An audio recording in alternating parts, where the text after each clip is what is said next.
여러분의 구독은 영상을 제작하는 데 큰 힘이 됩니다. 영상을 보시기 전에 구독과 좋아요 꼭 부탁드리겠습니다. 아울러 회원이 되시기를 원하시는 분들은 유튜브 채널 홈피 구독 옆에 있는 가입 버튼을 눌러주시기 바랍니다.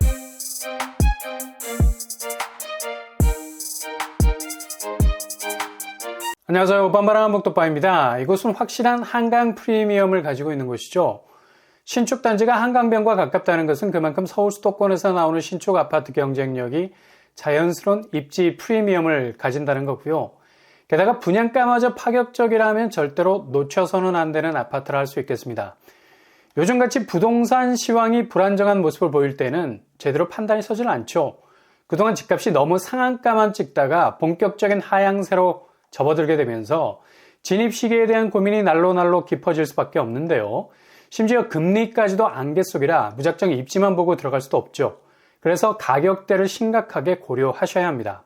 일단 집값이 그동안에 미친 상승분을 대폭 반환하고 제자리를 찾아가는 중인데요.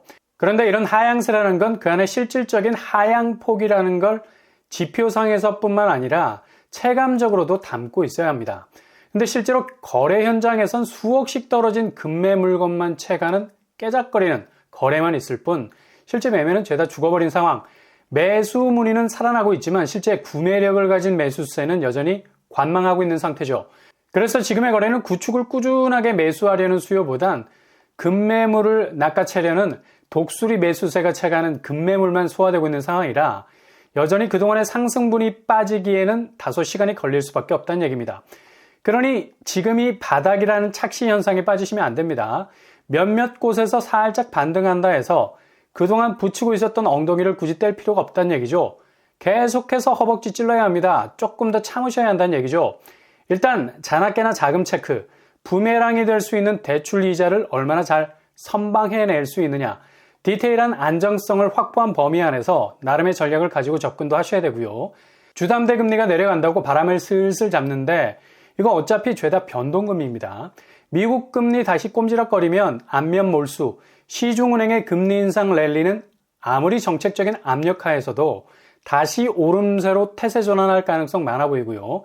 언제 금리가 시원하게 내려간 적이 있습니까?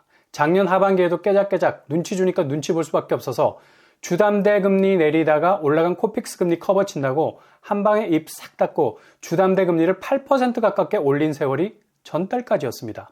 그러니 너무 금리 인하 궤적에 대해서 맹신할 이유가 없는 거죠. 이런 이유 때문에 앞으로 집값은 여전히 최저점 박스권 안에 구조적으로 갇힐 수밖에 없는 거고요.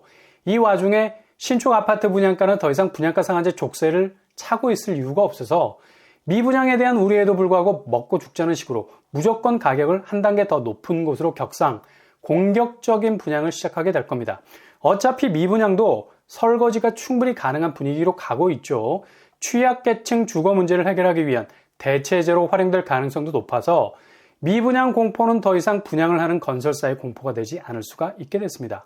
그러니 위축되어 있는 분양 분위기에서도 상당히 공세적인 경향이 강한 분양의 깃발을 꽂으려 할 겁니다. 이젠 서울에서 분양하는 신축 단지는 5구제곱 8억, 84제곱 10억 우습습니다. 체감적으로 느끼기에 1년에 1억씩 분양가가 오르고 있다는 생각도 들 정도죠. 서울 분양가가 지표상 내려갔다고 하는데 실제로 현장에서 느끼는 감은 너무나 고압적인 모습 그대로죠. 특히 민간 분양 쪽은 이런 식으로 분양가를 계속 들어올리는 추세가 강해질 겁니다. 그래서 이 분양가를 감당할 수 있느냐 없느냐가 앞으로 서울 수도권에서 나오는 민간 분양 아파트로 진입할 수 있느냐 없느냐의 기준이 될 것 같고요. 그래서 플랜 B가 중요한 시점입니다.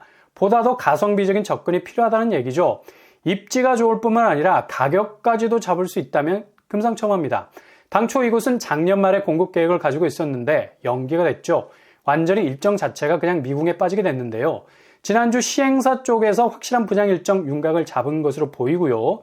어찌됐든지 간에 워낙에 분양 성적들이 안 좋으니 상당히 위축된 분위기였는데 여긴 그래도 입지가 좋은 편입니다.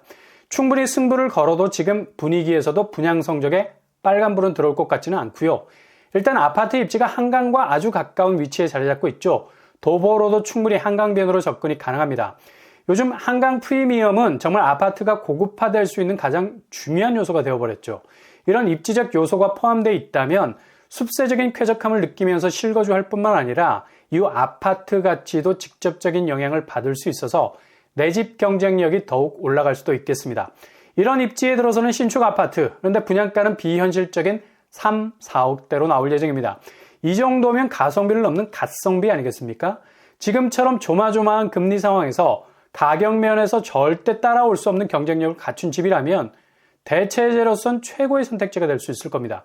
바로 고양 장항지구 비산블럭입니다. 여기는 금호건설에서 시공을 맡아서 컨소시엄 형태로 아파트를 시공하게 되죠. 단지 규모는 지하 2층에서 지상 29층 760세대, 물량도 제법 됩니다. 거의 800세대 가까운 규모죠. 평형 스타일은 59제곱과 84제곱으로 구성이 될 것 같습니다. 일단 굉장히 가성비 좋은 평형들이죠. 그렇다면 고양장항지구 비산블럭 입지는 어떻게 될까요? 일단 단지 아래쪽으로는 한강변이 자리 잡고 있는 아파트를 할 수 있겠죠. 그리고 북쪽으로는 일산 호수공원이 자리하고 있고요. 주변 교통 환경을 보면 마두역이 위치하고 있습니다. 그러나 도보로 접근하기에는 멀어 보이죠. 1.5km 이상 떨어져 있습니다. 그러나 아주 굵직한 교통 호재가 예고되어 있습니다. 킨텍스역으로 GTX-A가 들어오게 되죠. 킨텍스역도 대략 2km 정도 거리에 위치하게 되고요. 그러나 자차나 대중교통으로 충분히 빠른 시간 내에 접근 가능한 거리라 볼 수 있겠습니다. 학군으로는 단지 내 유치원, 초등학교, 중고등학교가 들어설 예정입니다. 주변 인프라로는 일산 킨텍스가 자리 잡고 있고요. 테크노밸리, 한류월드, 방송 영상밸리가 들어설 예정입니다. 직주근접이라는 새로운 입지를 만들어갈 수 있는 잠재성이 충분한 곳이라 할 수 있겠죠.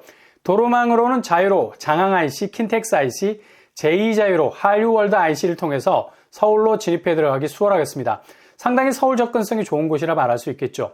예상 분양가는 59제곱 3억대, 84제곱 4억대로 추정해 볼 수 있겠습니다. 여기는 지난주 시행사에서 3월 공급을 계획하고 있다는 소식 일단 들렸고요. 사전 청약으로 진행될 가능성 높은 곳입니다.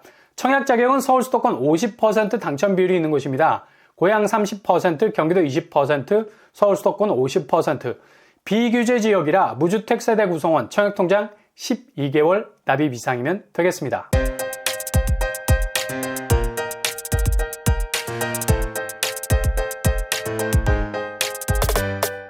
오늘 부동산 캐리커처, 한강 프리미엄이 살아있는 신축 아파트 분양가가 3억대. 아마도 이 가격에 이런 입지를 잡을 수 있는 건 흔치 않는 기회일 수 있을 겁니다. 조성되고 있는 택지 지구지만 이미 주변 인프라는 고도로 안착이 되어 있고요. 한층 더 업그레이드 되고 있는 중입니다. 무엇보다도 서울 접근성이 좋으면서도 가성비도 훌륭해서 분양가가 높아지는 것이 부담스럽다면 아주 좋은 대안이 될 수 있는 아파트가 될 수 있을 겁니다. 항상 여러분의 일이 꽃길만 되실 수 있길 바랍니다. 이상 로펌프랑 복덕방을 마치겠습니다. 구독과 좋아요 부탁드립니다. 감사합니다.